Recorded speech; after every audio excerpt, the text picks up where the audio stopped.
This is Think It Through with me, April A. Bear. Get ready to start thinking. I know, it's hard, and you'd probably rather not. But here we go anyway. Hi there, and welcome to episode 31 of Think It Through. In this episode, I'll be looking at something I have always thought was cut and dried, the difference between science and pseudoscience.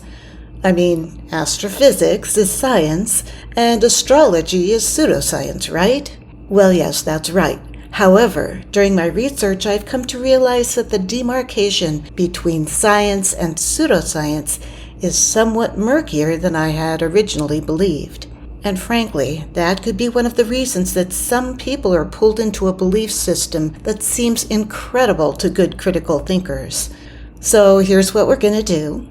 First, we'll go over the generally accepted definitions of science and pseudoscience to try to suss out the most obvious differences between them. Then we'll talk about the murky region in between science and pseudoscience that can make it hard for someone to tell the difference. Finally, we'll try to determine if there is a line or at least some kind of boundary that we can use to tell legitimate science from pseudoscience. Okay, let's get started.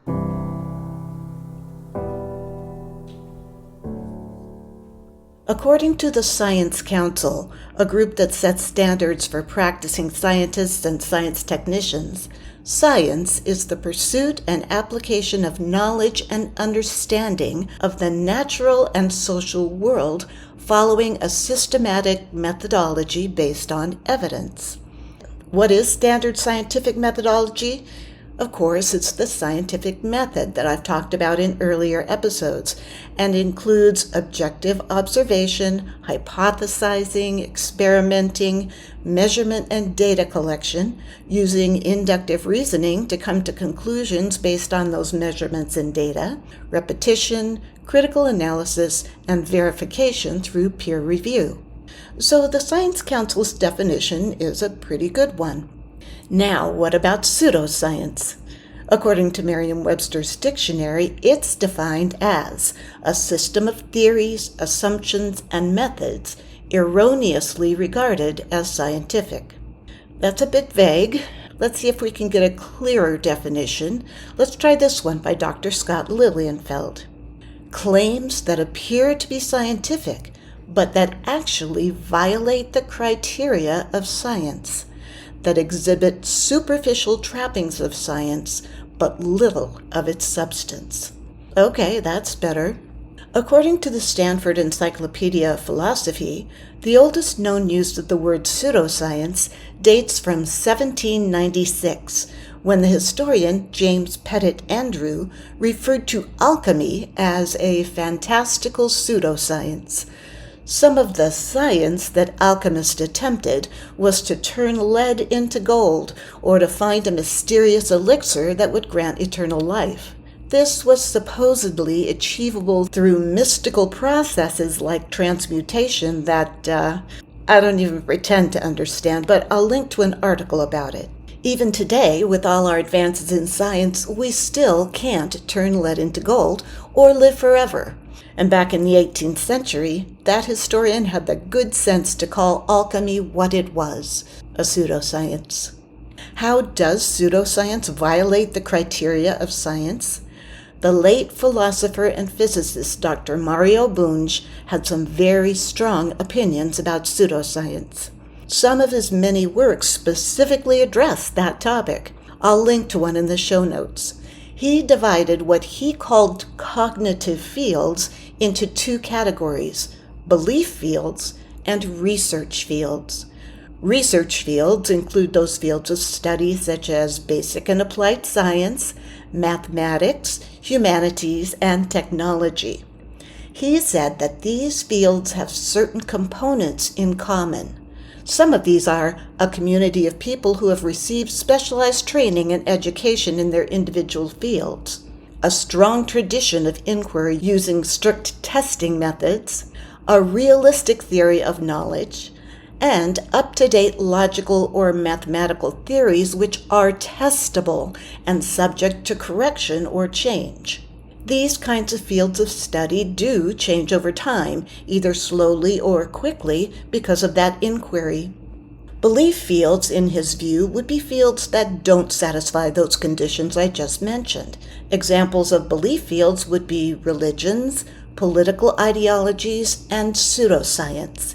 He puts religion and political ideologies into the same general category as pseudoscience because none of them meet the same criteria as research fields and are therefore considered non-scientific in nature. He specifically breaks down pseudoscience into its component parts, including the following. Unlike science, its conclusions tend not to change over the course of time. Any related dogma is staunchly defended. Any research practices utilized do not meet the same strict testing criteria as that of true scientific inquiry. Much of it refers to things that are not certifiably real, like astral influences, disembodied thoughts or spirits, or any immaterial entities or processes that simply can't be quantifiably measured. Also, pseudoscience tends to use explanatory models that are not experimentally testable, which leads me to a discussion of the concept of falsifiability and the work of the late great philosopher Karl Popper. One of his earliest desires was to be able to clearly differentiate between science and pseudoscience. He knew that this was a problem because science can and sometimes does make mistakes in its search for the truth. So how might it be possible to determine that something is indeed science? Well, in 1919, two astronomers set up an experiment to test Einstein's prediction that light is bent by gravitational fields. They did this by measuring the precise degree of the curvature of light from stars behind the solar disk during an eclipse. Their measurements showed that Einstein's theory was correct. Looking at this, Popper realized that had the experiment showed that Einstein was in error, his theory would have had to be abandoned.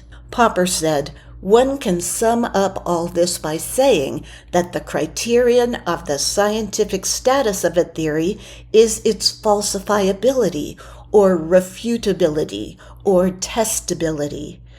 In other words, the point of science is not just to provide evidence that something is the case, but to try to think of circumstances under which it would not be the case.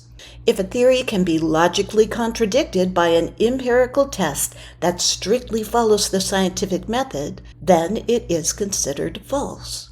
While falsifiability is not a perfect test, it does point out the differences in the ways that science and pseudoscience attempt to prove that their theories are true.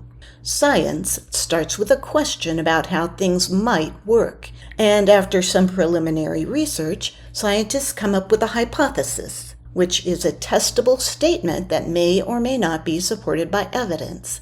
Then they design an experiment that will show whether that hypothesis has any basis in fact. That experiment must conform to strict criteria to make sure it's actually measuring the thing they want to measure. They then conduct the experiment, collect and examine the data, and determine whether or not the hypothesis was shown to be correct. There are several ways this could go.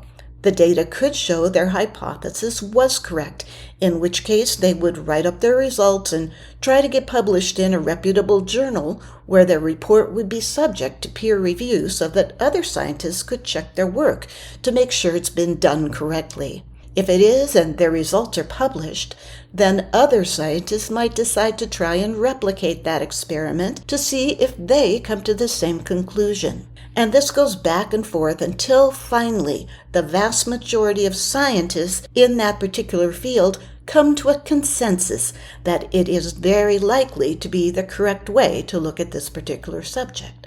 Now, if the data does not confirm the hypothesis, the scientists have some options. They can reject the hypothesis and move on to another research question, or they can look at the data and see where it leads, formulate a new hypothesis, then conduct another experiment to see if that new hypothesis is supported.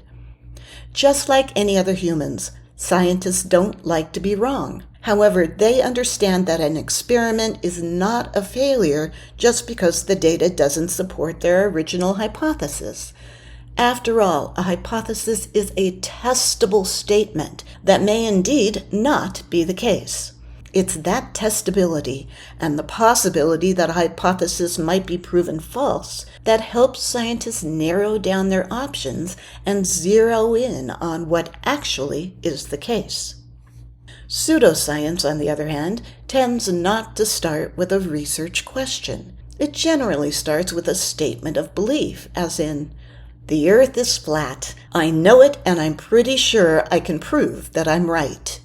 The Netflix 2018 documentary, Behind the Curve, shows some dedicated flat earthers valiantly attempting to use science to prove that they are correct.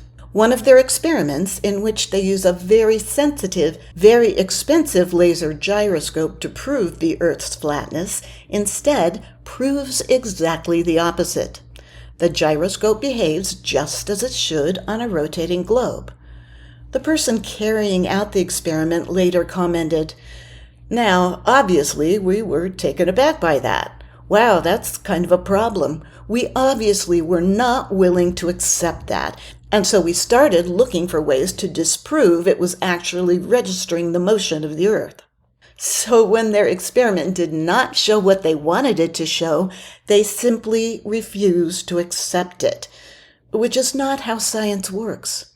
Another experimenter in the documentary used sheets of styrofoam with holes in them set at equidistant points in a line far enough apart to either prove or disprove that there was a bend in the earth by shining a light so it would, if the earth is flat, shine directly through all the holes over that distance.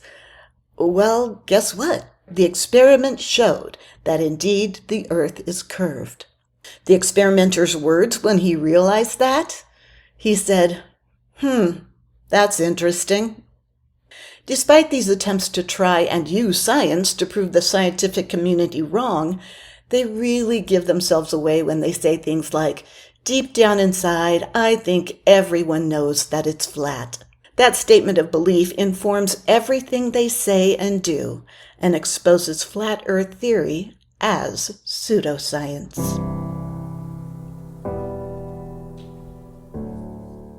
While it seems pretty cut and dried in terms of what is and is not science, here's where it gets a little murky. Every legitimate field of study uses research and experimentation to advance knowledge in those fields.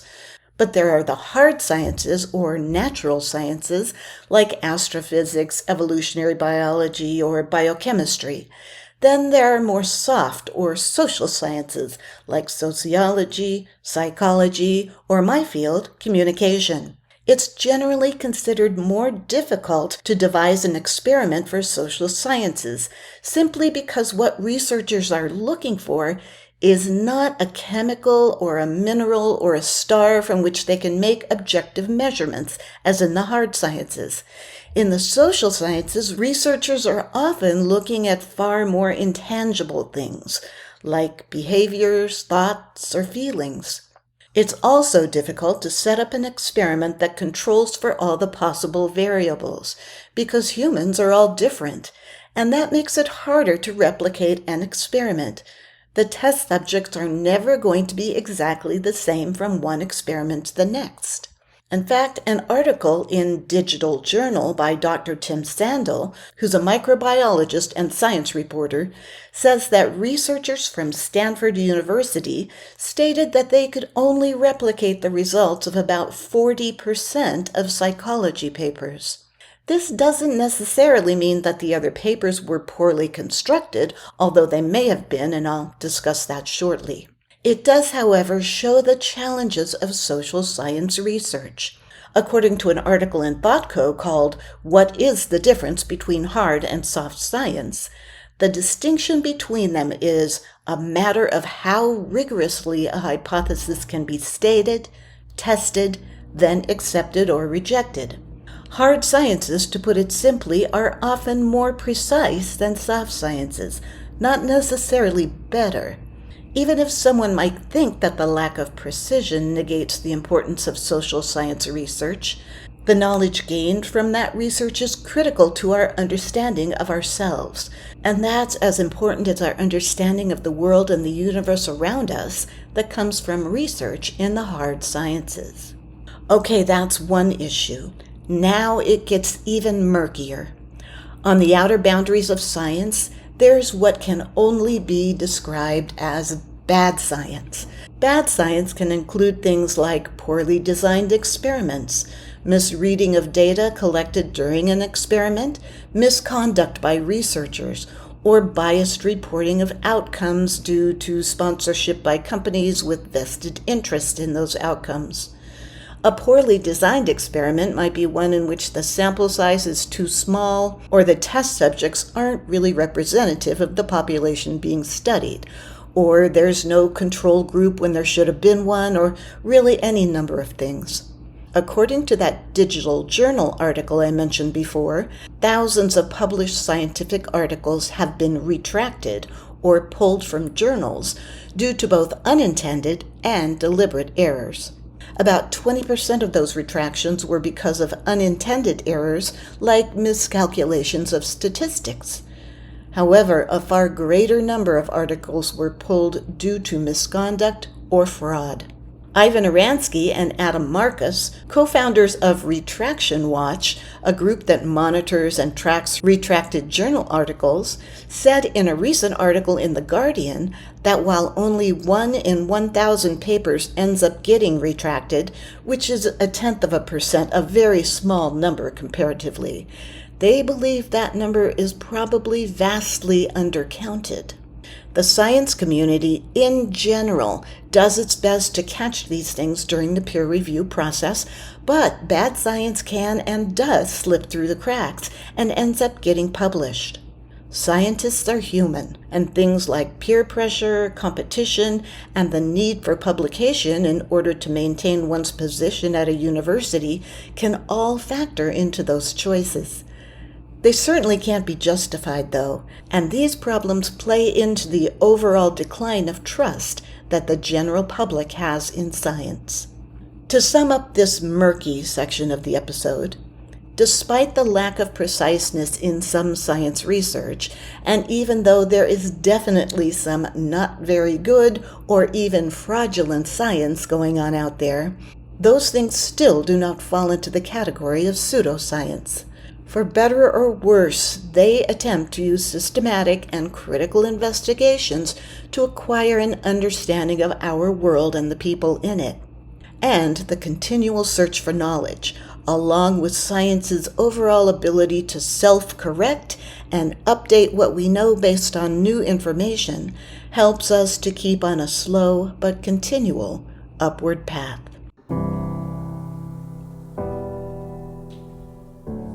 Okay, so now you can see there's not a definitive line between science and pseudoscience. It's more of a continuum. So where does that leave us? The Stanford Encyclopedia of Philosophy's article on science and pseudoscience is a great in-depth discussion of this very problem. I'll of course link to it in the show notes, but I'll just briefly touch on some of the ideas in it. One thing that I found really interesting was that there are two forms of pseudoscience: pseudo-theory promotion and science denialism. The first one, pseudo-theory promotion, would be things like astrology, homeopathy, ancient astronaut theory, and cryptozoology, in which advocates tend to describe their theories as basically conforming to mainstream science, even though they don't. Science denialism, on the other hand, produces false controversies to legitimate science in order to prove science wrong, and includes things like climate change denial, vaccine denial, creationism, which is basically evolutionary science denial, and even Holocaust denial. Both types of pseudoscience conflict with the results and methods that have been generally accepted in the science community, but the former tries to fit in with established science, while the latter attempts to overturn established science in favor of their own conclusions. These two types of pseudoscience may be different, but they do have many things in common. They're both sustained efforts to promote standpoints, ideas, and conclusions that differ from those that have scientific legitimacy. The report says, proponents of pseudoscience often attempt to mimic science by arranging conferences, journals, and associations that share many of the superficial characteristics of science, but do not satisfy its quality criteria. The whole idea is to create the impression that they are scientific, yet their ideas are at variance with the most up-to-date and reliable knowledge about a subject. The article lists criteria that can be used to identify pseudoscience. Here are some of those criteria. Number 1, belief in some special authority. Rather than relying on a consensus of educated, experienced, and knowledgeable researchers about a subject, pseudoscience often sets up some person or persons who supposedly have a special ability to know what is true, and the rest of us should just accept their judgments without question. 2, unrepeatable experiments. Remember, scientists check each other by attempting to repeat experiments. In pseudoscience, reliance is put on experiments that cannot be repeated by others with the same outcome. Now, the inability to replicate some experiments happens in real science too. But the difference is that in pseudoscience, it doesn't matter that the experiment can't be replicated. It still carries the same evidentiary weight. Number 3, hand-picked examples. A few very compelling examples are often used as evidence in pseudoscience, even if they are not truly representative of the things being studied, and they're often anecdotal or testimonial in nature. I would also add that 1 or 2 examples of something really doesn't prove anything and falls under the fallacy of hasty generalization, which I've talked about in previous episodes. Number 4, unwillingness to test. Much pseudoscience espouses theories that are not tested and may never have been tested, although it might be possible to test them. I see this all the time in pseudoscience. Someone puts forth an idea and everyone just rolls with it, never bothering to test it or to even check to see if there's evidence out there that would easily refute it. Which leads me to number 5, disregarding of refuting information. Observations or experiments that conflict with a pseudoscientific theory are neglected or ignored by pseudoscientists. In fact, unwillingness to accept well-supported factual statements or failure to revise claims in light of new data is one of the hallmarks of pseudoscience. Dr. Rory Coker, a professor in the physics department at the University of Texas, teaches a course in pseudoscience and has a great fact sheet with all kinds of information about how to distinguish science from pseudoscience. He lists some differences between them that might be helpful in determining which is which. For instance, the goals of each are different. The primary goal of science is to gain a more complete and unified understanding of our universe, while the primary drivers of pseudoscience are ideological, cultural, or even commercial in nature. It's really more about belief than knowledge. Another difference, science continually expands its knowledge through research and is willing to change and evolve based on new information. But because pseudoscience is mostly interested in proving itself correct, it really doesn't care about information that doesn't fit in with what it already believes to be the truth, and so its conclusions tend not to change much over time. A third difference, while it's not unusual for scientists to seek out counterexamples and inconsistencies, questioning their own and others' theories as an integral part of the search for knowledge, that's not what happens in pseudoscience at all. Any challenge to accepted dogma is considered hostile and even heretical, and it can lead to bitter disputes and schisms within a community that believes in that pseudoscience.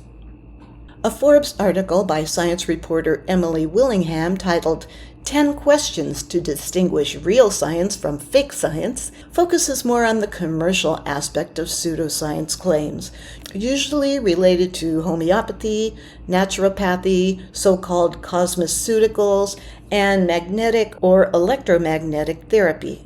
She discusses how these claims sound science-y, even though they're not based on actual science and are usually presented to us through advertisements, particularly on social media. Her criteria includes things like looking at the source and their agenda. Who are these people and what are they trying to get you to do?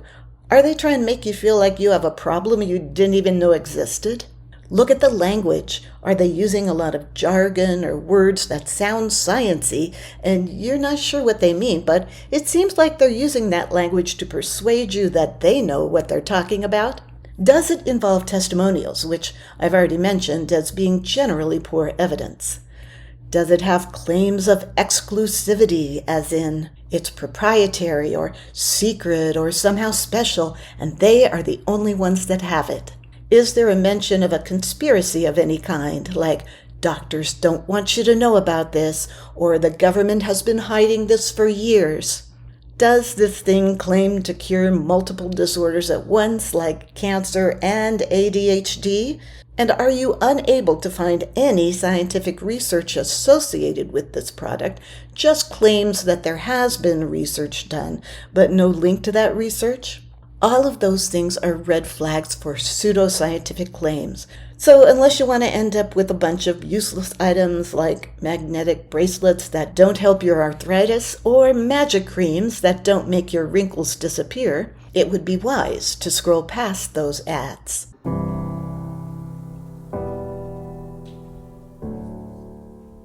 In the end, Dr. Coker says that the best way to spot pseudoscience is to know as much as possible about the real thing, science itself.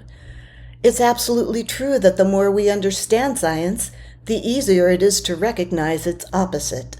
I'd like to conclude with a somewhat long quote from him that points out why it's so important for us to understand the difference. I'll bet some of his reasons are ones you hadn't even considered. It is, unfortunately, vital for each citizen to learn to distinguish carefully between science and pseudoscience. In a democracy, every voter must be capable of seeking and recognizing authentic sources of information. Pseudoscience often strikes educated, rational people as too nonsensical and preposterous to be dangerous, a source of amusement rather than fear. Unfortunately, this is not a wise attitude. Pseudoscience can be extremely dangerous. Penetrating political systems, it has justified atrocities in the name of racial or religious purity, purging of university faculty in math and science, and interference with and discouragement of basic scientific research. Penetrating the educational system, it drives out science and sensibility. Penetrating the health professions, it dooms thousands to unnecessary death or suffering. Penetrating religion, it generates fanaticism, intolerance, and holy wars. Penetrating the communications media, it makes it nearly impossible for voters to obtain factual information on public issues of extreme importance, a situation which at present has reached crisis proportions in the U.S. That's all for now, and I hope you use the information in this episode to help you think it through.